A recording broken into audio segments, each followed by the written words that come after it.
What are your thoughts joining Banana Ball and being a part of a brand new team, the Loco Beach Coconuts?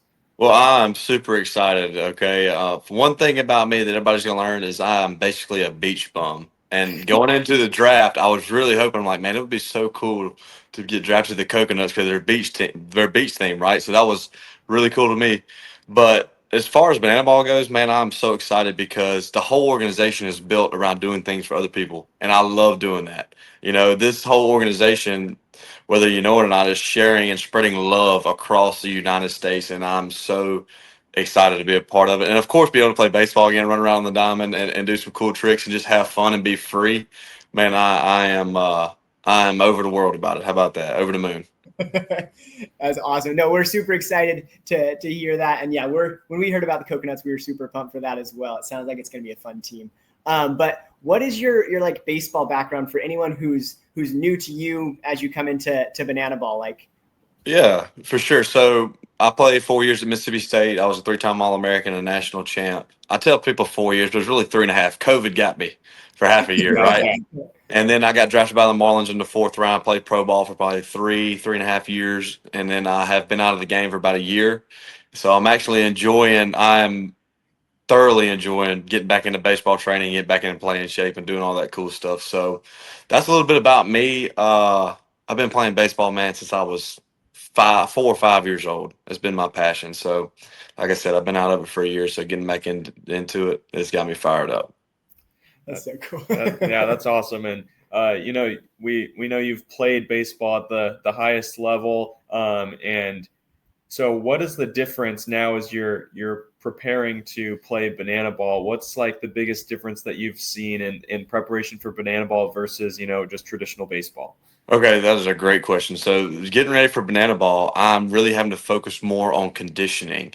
Okay, because Oh, the okay. game's so fast paced. You're never really sitting down in the dugout. You're always standing, always moving around, always running around, jumping around, dancing, doing all these crazy trick plays, doing all that stuff. So that's been the biggest adjustment for me is having to train my body to be able to have stamina or maintain my stamina throughout the whole game. And then, of course, learning the new rules and stuff, that is going to be a little bit different. And, man, just the speed of the game is so much faster, which I love. I love a fast paced game, right? There's nothing more boring in the world than being in the outfield and a pitcher can't throw a strike and you're standing there just wanting to run back to the dugout. You know what I mean? It's like, man, this is boring. So I guess the fast pace of the game and training my body to get ready to maintain my stamina throughout the game is the biggest difference for me so far. Love that. Yeah, that's something we heard from a couple other players. So glad you're learning that now. For You're ready for the sure. season. I think Sammy had a tweet that he saw from you a little bit ago that we wanted to bring up here when you got drafted. Can you tell us a little bit about your thoughts with this? Yeah, that is, everybody in the baseball world, when I told them I was going to the workout, like, man, you're really going to do that? You're really going to do that? Why are you doing this? Uh, I have a really big reputation of being a hard nosed competitive baseball player, which I still am. But I started thinking about it like this. I'm like, if I have the opportunity to step on a baseball field and be a way of escape for a lot of people who are dealing with anxiety, depression, a bad medical diagnosis, or I mean, suicide rates are through the roof. People are going through so much tragic stuff. If they can come to a baseball stadium for 2 hours and watch me perform on a field and it put a smile on their face and be a way to escape all that, I'm going to do it, no doubt. Like, I'd be selfish not to do that because, like I say, everything's fans first.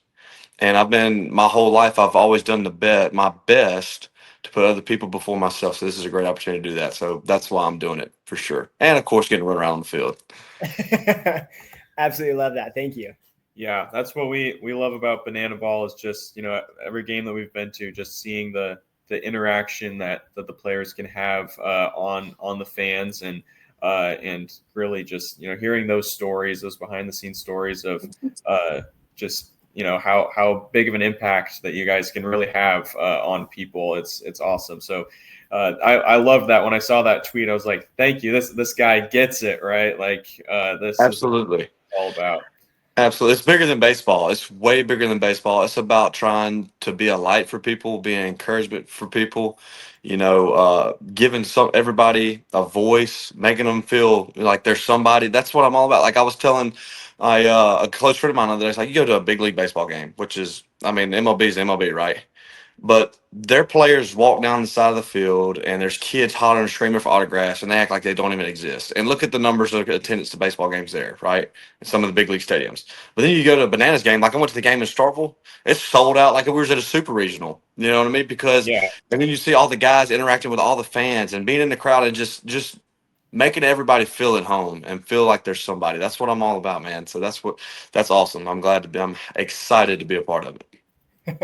Awesome. And that's so cool to hear from someone who's been at such high levels of baseball. I think before we get you off today, I wanted to ask about that championship win. Like what was that moment, kind of one of the pinnacles of baseball, College World Series champion? Like what was that like for you? Oh, it was a blessing, man. And I think the coolest part for me was in about the eighth or ninth inning. That was the eighth inning. I came on the outfield and we were up big. And I tell the story all the time. And in the outfield in Omaha, there's probably, I don't know, 5 to 10,000 people just in the outfield. And I'm kind of I'm having my moment where I'm taking in is what's about to happen, right? This place is getting rowdy. We got people going crazy. We got people on their knees crying. Like this party's about to get cranked up, right? And the cool part about it for me, out of all those people, I kind of panned around the stadium and I looked and I saw some of my family in right field. And they were all going crazy. And I'm like, man, out of all these people, I look right at them and see them going crazy. That's something I'll never forget the rest of my life. So that was probably, the national championship in a nutshell for me. That was really cool because all those people had been through the journey with me. How about that? Absolutely love that. Thank you so much. Yeah, that's awesome. And now they get to see you doing your thing with the Loco Beach Coconuts. We're really excited for you this season. So yeah, thank you for your time. Is there anything else that you want to tell the fans about you or about this upcoming season to get them excited? Man, you got it covered, dude. They need to know I'm excited to try to put a smile on everybody's face and do my best. Awesome. Well, thank you so much. We're really looking forward to seeing you in a Coconuts jersey here soon, and good luck in 2026. Thanks, guys. You have a great night. God bless you. Awesome. You too. Thank you.